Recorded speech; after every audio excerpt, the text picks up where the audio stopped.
continuação do livro O Poder do Subconsciente, de Dr. Joseph Murphy. Mente subconsciente e relações humanas harmoniosas. Um conceito de importância vital que você aprendeu com o estudo desse livro foi que a mente subconsciente assemelha-se a um gravador e que reproduz fielmente tudo que você nele carrega. Esse é um dos motivos porque a regra áurea tem tanta importância para a criação e manutenção de um equilíbrio harmonioso em seus relacionamentos. Não julgueis para que não sejais julgados. Mateus 7, do 1 ao 2. Essa lição encerra sentidos, tanto externos quanto internos. O interno diz respeito à conexão entre as mentes conscientes e subconsciente, ou, parafraseando as escrituras, como gostaria que os outros pensassem sobre você, pense neles da mesma maneira. Como gostaria que se sentissem a seu respeito, sinta a respeito deles também. Como gostaria que os outros se comportassem em relação a você, comporte-se em relação a eles. Você, por exemplo, pode ser polido e cortês com um colega no escritório, mas quando ele volta as costas, critica-o e sente rancor. Pensamentos negativos como esses são altamente destrutivos para você. É como se você tomasse veneno. A energia negativa que eles geram rouba sua vitalidade, entusiasmo, vigor, orientação superior e boa vontade. Mergulhando no subconsciente, esses pensamentos e emoções negativos causam todos os tipos de problemas e doenças em sua vida. A chave mestra para os relacionamentos felizes: não julgueis para que não sejais julgados, pois com o critério que julgardes, sereis julgados, e com a medida com que tiverdes medido, vos medirão também. Mateus 7, 1 e 2. A chave para as relações harmoniosas encontra-se no estudo atento desses versículos e na aplicação das verdades internas que eles representam. Julgar é pensar, chegar a um veredito mental ou a uma conclusão. O modo como você pensa sobre outra pessoa é seu, porque você é ser pensante. Pensamentos são criativos, por conseguinte, você cria efetivamente em sua experiência o que você pensa sobre outra pessoa. A sugestão que dá a outrem dá também a si mesmo, porque a sua mente é um instrumento criador. Esse é o motivo de que o evangelista afirma: pois com o critério que julgardes, sereis julgados. Isso significa que, aplicando padrões e critérios ao demais, você os cria no subconsciente que, em seguida, os aplica em você. Uma vez que conheça as leis e compreenda a maneira como o subconsciente funciona, você terá sempre cuidado ao pensar, sentir e agir da maneira correta em relação aos outros. Porque, assim fazendo, estará criando uma situação de ação, sentimento e pensamento correto para você mesmo. E com a medida com que tiverdes medido, vos medirão também. O bem que você faz aos demais volta em idêntica medida, como também o mal, obedecendo à lei que regula sua própria mente. Se alguém rouba ou engana outra pessoa, ele estará na realidade roubando e enganando a si mesmo. A sensação de culpa ou o estado de perda inevitavelmente atrairão para ele, no futuro, a perda que provocou. A mente subconsciente grava o ato mental que praticamos e reage de acordo com a intenção ou motivação desse ato. O subconsciente é impessoal e imutável e não leva em consideração pessoas nem respeita afiliações religiosas ou instituições de qualquer tipo. Não é compassível nem vingativo. A maneira como você pensa, sente e age em relação aos outros volta no fim para você mesmo. as manchetes deixavam-no doente. Comece agora a se observar. Observe suas reações às pessoas, condições e circunstâncias. Anote-as em uma caderneta para estudo posterior. Como reagiu aos fatos e notícias do dia. Não faz a mínima diferença se todas as outras pessoas estão erradas e só você está certo. Se as notícias o incomodam, quem praticou mal contra você foi você mesmo, uma vez que as emoções negativas roubaram sua paz e harmonia. Recebi carta de uma mulher pedindo ajuda para o marido. Explicava que ele tinha acesso de raiva toda vez que lia certa coluna no jornal. E acrescentava que essas reações constantes de raiva e de fúria reprimida era péssima para a pressão arterial muito alta do marido. O médico lhe dissera que tinha que descobrir uma maneira de reduzir o estresse por meio de recondicionamento emocional. Convidei o marido para me visitar. Expliquei-lhe a maneira como a mente funciona. Ele compreendia que era um sinal de imaturidade emocional ficar zangado com um artigo de jornal, mas não tinha ideia dos danos que a raiva provocava em sua mente e em seu corpo.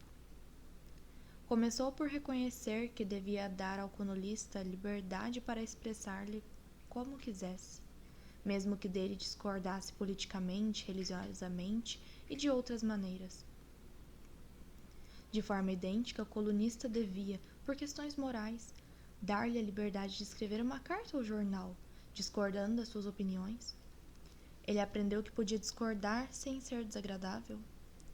Acordou para a verdade simples de que não é nunca o que outra pessoa diz que nos afeta, mas sim nossa própria reação ao que dito ou feito. Essa explicação ajudou-o a curar-se.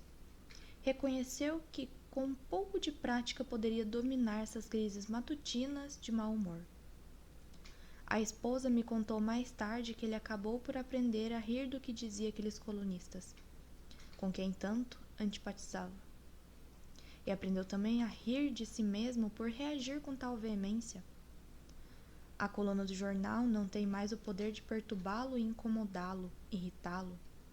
A hipertensão arterial está sob controle como resultado do aumento de seu equilíbrio emocional e serenidade. Odeio mulheres, mas gosto de homens. Cíntia era secretária executiva de uma grande empresa. Veio me procurar porque sentia grande raiva de algumas colegas de escritório. Achava que elas andavam fazendo fofocas e espalhando mentiras a seu respeito. Ao ser questionada, reconheceu que tinha muitos problemas em seu relacionamento com outras mulheres e disse: odeio mulheres, mas gosto de homens. Continuando nossa conversa, descobri que Cíntia falava de forma arrogante, insolente e áspera às funcionárias que chefiavam. Havia certa vaidade na maneira como falava, e eu lhe disse que o tom de voz que usava poderia afetar desagradavelmente outras pessoas. Ela não se dava conta disso. Para ela, o ponto importante era que as colegas adoravam criar-lhe casos. Se todos em seu escritório ou fábrica o incomodam, não será possível que esse aborrecimento e clima hostil possa ser causado por algum padrão subconsciente ou projeção mental de sua parte? Todos nós sabemos que cães reagem ferozmente se o odiamos ou tememos. Animais captam nossa vibração subconsciente e reagem a isso. Será tão absurdo assim dizer que seres humanos são tão sensíveis nesse particular como cães, gatos e outros animais? A essa mulher que odiava mulheres, sugeri um tipo de oração. Expliquei-lhe que quando ela começasse a identificar-se com valores espirituais e afirmar as verdades da vida, o ódio às mulheres desapareceria inteiramente, bem como aquele jeito de falar e maneirismo que revelava aos outros que eu os odiava. Ela ficou espantada em saber que as emoções aparecem na fala, nos atos, textos e em todos os aspectos de nossa vida. Como resultado de nossa conversa, Cíntia parou de comportar-se de sua maneira típica, ressentida, irritada. Criou uma oração que recitava de modo regular, sistemático, consciente no escritório.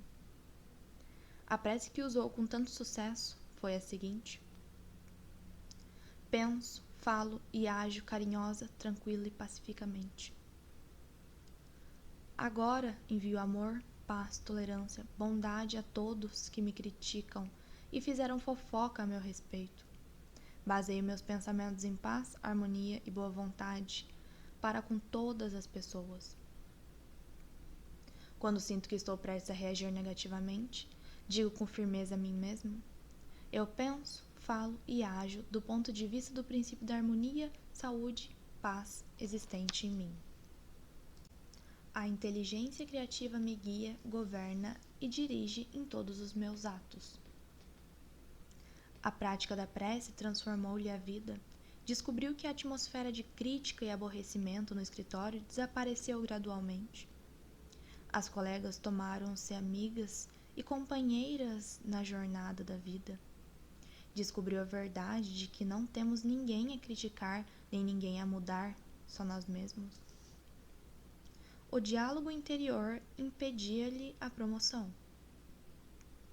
Certo dia, um vendedor gin veio me procurar. Estava muito preocupado com os problemas que enfrentava, trabalhando com o gerente de vendas em sua empresa. Estava na companhia havia 10 anos e jamais recebera qualquer promoção ou reconhecimento pelos seus esforços. Mostrou-me suas estatísticas de venda. Notei logo que elas eram proporcionalmente mais altas do que as de outros colegas, seus que cobriam o mesmo território. A explicação que ele dava era que o gerente de vendas não o suportava e dizia que era tratado injustamente. Em reuniões, o gerente ridicularizava-lhe as sugestões e, em certa ocasião, chegara a tratá-lo com grosseria. Depois de analisarmos juntos a situação, opinei que a causa de todos os seus problemas lhe cabia, em grande parte. A ideia que fazia de seu superior e a maneira como o julgava justificavam-lhe a reação. Os critérios com os julgamentos serão o mesmo com que julgarão. O critério e o conceito que Jim fazia ao gerente eram os aplicáveis a um homem mesquinho, preconceituoso e briguento. Jim sentia-se amargo e hostil contra o chefe. O caminho do trabalho mantinha uma vigorosa conversa consigo mesmo, cheia de críticas, argumentos, recriminações e denúncias contra o gerente. O que mentalmente dava, Jim era inevitavelmente obrigado a receber de volta. Ao fim de nossa conversa, ele reconheceu que seu diálogo interior era altamente destrutivo. A intensidade e a força de seus pensamentos e emoções, a condenação mental e avilmento do gerente penetravam em sua mente subconsciente. Isso gerava a reação negativa do chefe, bem como ele criava outros distúrbios pessoais, físicos e emocionais. Por insistência minha, Jim começou a orar com frequência da seguinte maneira: o meu universo mental, eu sou o único pensador, sou responsável pelo que penso sobre meu chefe. Meu gerente não é responsável pelo que penso sobre ele. Recuso-me a conceder poder a qualquer pessoa, lugar ou coisa que me aborreçam ou me perturbem. Desejo saúde, sucesso, paz de espírito, felicidade ao meu chefe. Sinceramente, desejo-lhe o bem e sei que é inevitavelmente orientado em tudo o que faz. Lenta, tranquila e sinceramente repetia a oração, sabendo que a mente é como um jardim e que tudo nele plantamos brota como sementes, que se transformam no que são por natureza. Ensinei-o também a praticar visualização e criação de imagens mentais antes de dormir. Ele criou um cenário no qual o gerente cumprimentava-o pelo seu excelente trabalho, elogiava-lhe a seriedade e entusiasmo e mencionava a reação maravilhosa que ele despertava nos clientes. Jim vivenciou a realidade de tudo isso. Sentiu o calor do aperto das mãos do chefe, notou-lhe o tom de voz e observou-lhe o sorriso. Rodou um verdadeiro filme mental, dramatizando-o da melhor maneira que pôde. Noite após noite, reapresentava o filme, sabendo que a mente subconsciente era o meio receptivo no qual seriam gravadas essas imagens intencionalmente concebidas. Gradualmente, por um processo que podemos considerar como osmose mental e espiritual, ele produziu uma impressão no subconsciente. A manifestação dessa impressão no mundo objetivo ocorreu automaticamente. Tempos depois, o gerente chamou-o a São Francisco, deu-lhe parabéns e promoveu o gerente da divisão de vendas, com aumento de responsabilidades e substancial elevação de salário. Logo que mudou o conceito e estimativa que fazia o seu chefe, a mente subconsciente de Jim providenciou para que ele reagisse na mesma proporção, tornando-se emocionalmente maduro. O que alguém diz não pode, na realidade, nos incomodar ou nos irritar, a menos que permitamos que isso aconteça. A única maneira como alguém pode nos perturbar é por meio do nosso próprio pensamento. Se ficamos zangados, temos que passar por 4 estágios mentais. Começamos por pensar no que foi dito. Resolvemos ficar zangados e geramos a emoção de raiva. Em seguida, decidimos agir. Talvez com palavras ou indo a vias de fato. Como você vê, o pensamento, a emoção, a reação e a ação todos ocorrem em nossa mente. Mas o que significa ser emocionalmente maduro? Significa que ultrapassamos a tendência natural, mas também infantil, de responder com negatividade às críticas e ressentimentos dos outros. Ninguém gosta de ser criticado ou menosprezado. Temos, contudo, a capacidade de escolher como reagir quando isso acontece. A escolha madura consiste em evitar responder de forma analogicamente negativa. Pagar na mesma moeda significa se colocar no nível da crítica humilhante e tornar-se uno com a atmosfera negativa do outro. Identifique-se com o seu objetivo na vida. Não permita que qualquer pessoa, lugar ou coisa o desvie do senso interior de paz, tranquilidade e saúde radiante. O sentido do amor em relações humanas harmoniosas. Sigmund Freud, o fundador da psicanálise e uma das mais importantes figuras da história da psicologia, declarou que, a menos que haja amor na personalidade do indivíduo, ele adoece e morre. Amor inclui compreensão, boa vontade e respeito pela divindade do próximo. Quanto mais amor e boa vontade projetamos e transpiramos, mais recebemos dele de volta. Se agredimos e ferimos o ego de alguém, afetando-lhe a autoestima, não podemos conquistar sua boa vontade. Reconheça que todos querem ser amados e apreciados. Nesse mundo, todas as pessoas precisam sentir-se importantes. Compreenda que a outra pessoa conhece seu verdadeiro valor. Tal como você, ela sente a dignidade de ser uma manifestação do princípio de vida único que anima todas as pessoas. Ao fazer isso, deliberada e conscientemente você reforça o ego de outra pessoa e ela retribui com amor e boa vontade. Ela odiava a plateia. Mary sempre sonhou em ser atriz. Estudou teatro na faculdade, teve a boa sorte de ser contratada por uma importante companhia de teatro em uma região do país que ela não conhecia.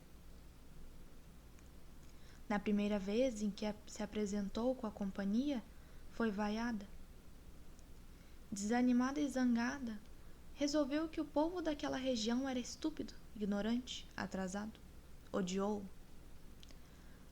Após um período muito ruim, foi dispensada pela companhia.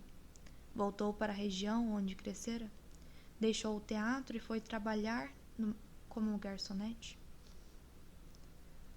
Certo dia, uma amiga convidou-a para assistir a uma palestra minha no prédio da prefeitura de Nova York, sobre o tópico Como se dar bem consigo mesmo. A palestra mudou-lhe a vida. Começou a perceber que reagira de forma errada à experiência com a companhia regional. Reconheceu de início que a peça em que trabalhara não era lá grande coisa e que, como novata, uma companhia provavelmente não dera o melhor de si mesmo. O problema não fora a plateia, mas a maneira como aceitar a reação e se voltara contra ela. resolvendo uma energia negativa. Mary resolveu voltar ao palco e retomar o velho sonho de ser atriz. Começou a orar sinceramente pelas plateias e por si mesma. Todas as noites, antes de entrar no palco, enviava amor e boa vontade à audiência. Transformou em hábito dizer que a paz de Deus estava no coração de todos os presentes e que eles se sentiam enaltecidos e inspirados. Em todas as representações, enviava vibrações de amor à plateia. Hoje, ocupa um lugar importante no teatro, transmite boa vontade e carinho aos que vão vê-la, e eles retribuem na mesma moeda. Lidando com pessoas difíceis. Não deve ser surpresa para ninguém que algumas pessoas nesse mundo sejam figurinhas difíceis, mentalmente desequilibradas, tortas, mal condicionadas. Muitas delas são delinquentes mentais, criadores de casos, hostis, briguentas, cínicas e amarguradas. Psicologicamente estão doentes. A mente dessas pessoas ficou deformada, torta, talvez devido a experiências passadas. O que fazer quando temos que lidar com tais pessoas? A tentação é devolver-lhes sob a mesma antipatia e energia negativa que nos enviam. Mas para fazer isso, temos inicialmente de lhes absorver mentalmente a energia negativa, com todos os maus efeitos que isso acarreta em nosso bem-estar. Esforce-se, em vez disso, para retribuir o mal com o bem. Essa atitude cria uma couraça que nos protege contra os problemas e atitudes desagradáveis delas. Por outro lado, o envio de compaixão e compreensão põe em movimento o processo de mudá-las. Sofrimento adora companhia. A personalidade raivosa, frustrada, deformada e torta está em desarmonia com o infinito. A pessoa em causa tem raiva dos que sentem tranquilos, felizes e alegres. Em geral, critica, condena e calunia até pessoas que as tratam com bondade e atenção. E adota a seguinte atitude: por que elas têm que ser tão felizes quando eu me sinto tão infeliz? E quer arrastá-las para o seu próprio nível. O velho ditado continua a ser verdade: o sofrimento adora companhia. Logo que compreende isso, você permanece inalterado, calmo, neutro. Um cavalheiro chamado Bruce, que assistiu à palestra minha em Londres, falou-me da experiência que teve com esse processo. Ele se tornara membro ativo de uma organização de voluntários interessada no embelezamento da comunidade onde residiam. A maioria dos voluntários estava realmente empenhada em trabalhar no plantio de jardins, melhoramento de áreas devolutas e reformas em prédios arruinados. Um dos membros, contudo, combatia todas as medidas sugeridas. Mais do que isso, constantemente atacava os motivos que inspiravam os demais. E tornou a atmosfera do grupo tão desagradável que a frequência dos voluntários começou a declinar. Outros membros procuraram-no e sugeriram uma ação conjunta para expulsar o grosseirão. Bruce ia concordar com o plano quando se deu conta de que, agindo assim, apenas perpetuaria as atitudes deformadas do tal homem. E, em vez disso, começou a visualizar como transformar-se em um membro agradável, prestimoso do grupo. Antes de cada reunião, retirava-se para um canto tranquilo e repetia para si mesmo: eu penso, falo e atuo em total acordo com o princípio de harmonia e paz que existe em mim. Todos os que aceitam os objetivos do nosso grupo fazem-no por bondade e finalidade dentro da ordem divina. Não há entre nós discórdia ou dessentimentos. A inteligência criadora lidera-nos, governa-nos, guia-nos em todos os que fazemos. Algumas semanas depois, o criador de tantos casos propôs uma nova iniciativa. e apresentou-a de forma tão agradável e com tal espírito de cooperação que obteve o apoio de todos os membros do grupo, incluindo aqueles que haviam sugerido expulsá-lo. A prática da empatia nas relações humanas. Há pouco tempo, recebi a visita de uma moça chamada Alice. Ela me disse que há muito tempo odiava outra moça, uma colega de trabalho. A razão desse ódio, descobri, era o fato de a outra moça ser mais bonita, mais feliz e ter mais dinheiro do que ela. O golpe de misericórdia ocorreu quando a outra moça noivou com o executivo-chefe da companhia, pessoa por quem Alice sentia grande e antiga admiração. Um dia, após o casamento, a mulher que tanto odiava foi ao trabalho em companhia da filha, de um casamento anterior. Alice não sabia que a colega tinha uma filha ou mesmo já fora casada. Devido a um problema congênito, a menina usava um aparelho de metal na perna. Alice ouviu-a dizer à mãe: "Mamãe, é aqui que trabalha agora o meu novo pai? Eu adoro esse lugar porque está cheio de gente boazinha." Meu coração subitamente abriu-se para aquela menina, contou Alice. Eu sabia como ela devia sentir-se feliz. Tive uma visão de como a mãe dela devia sentir-se feliz, a despeito da desvantagem que eu jamais soubera existir. De repente, caí de amores por ela. Fui à sala onde trabalhava e lhe desejei todas as felicidades do mundo. E fui sincera no que disse. Nesse momento, Alice sentiu que os psicólogos denominavam empatia. Não é a mesma coisa que simpatia, com a qual compreendemos os sentimentos dos outros. É mais do que isso. Significa projetar-se mentalmente e vivenciar as atitudes e os estados mentais de outra pessoa. Quando Alice projetou seu estado mental, ou o que se sentia no fundo do coração na mente daquela mulher, foi como se começasse a pensar por meio da experiência da outra. Pensava e sentia como ela, e também como a criança, porque se projetara nela também. Em qualquer ocasião em que se sentir tentação de ferir ou pensar mal de alguém, projete-se mentalmente na mente de Moisés e pense a partir do ponto de vista dos 10 mandamentos. Se tem tendência de ser invejosa, ciumenta, irritada, projete-se na mente de Jesus. Pense a partir dessa perspectiva e sentirá no âmago do seu ser a verdade das seguintes palavras: amai-vos uns aos outros. Apaziguar jamais dá resultado. Não permita que ninguém se aproveite de você e consiga o que quer com crises de mau humor, de choro e outras formas de chantagem emocional. Essas pessoas são ditadoras que tentam escravizá-lo e obrigá-lo a fazer o que querem. Seja bondoso, mas firme e recuse-se a ceder. Apaziguar jamais dá resultado. Recuse-se a contribuir com a má conduta, o egoísmo, a possessividade dessas pessoas. Lembre-se de que essa é a maneira certa de agir.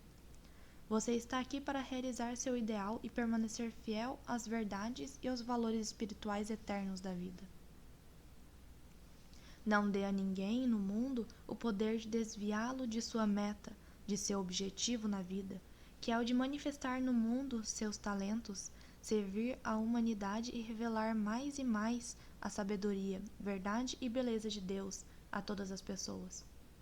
Permaneça fiel a seu ideal. Aceite definitiva e absolutamente que tudo que contribui para a sua paz, felicidade e realização pessoal terá que ser necessariamente uma bênção para todos que caminham sobre a terra. A harmonia da parte é a harmonia do todo, porque o todo está na parte e a parte está no todo. Tudo que você deve ao outro, como diz São Paulo, é amor, e amor é a aplicação da lei da saúde, da felicidade, da paz de espírito.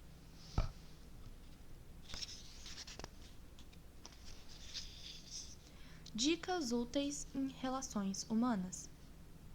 1. Sua mente subconsciente é um gravador que reproduz seus pensamentos habituais, Pense o bem dos outros e estará realmente pensando bem de si mesmo. 2. Pensamentos de ódio e ressentimento são venenos mentais. Não pense mal dos outros porque, ao assim fazer, você pensa mal de si mesmo. Você é o único pensador no seu universo particular e seus pensamentos são criadores. 3. Sua mente é um instrumento criador, por conseguinte, o que pensa e sente sobre o outro, você está trazendo para a sua própria experiência. Esse é o sentido psicológico da regra áurea. O que gostaria que os outros pensassem de você, pense a respeito deles. 4. Enganar, roubar, privar com dolo outra pessoa trazem-lhe carência, perda e limitações. A mente subconsciente grava suas motivações, pensamentos e sentimentos.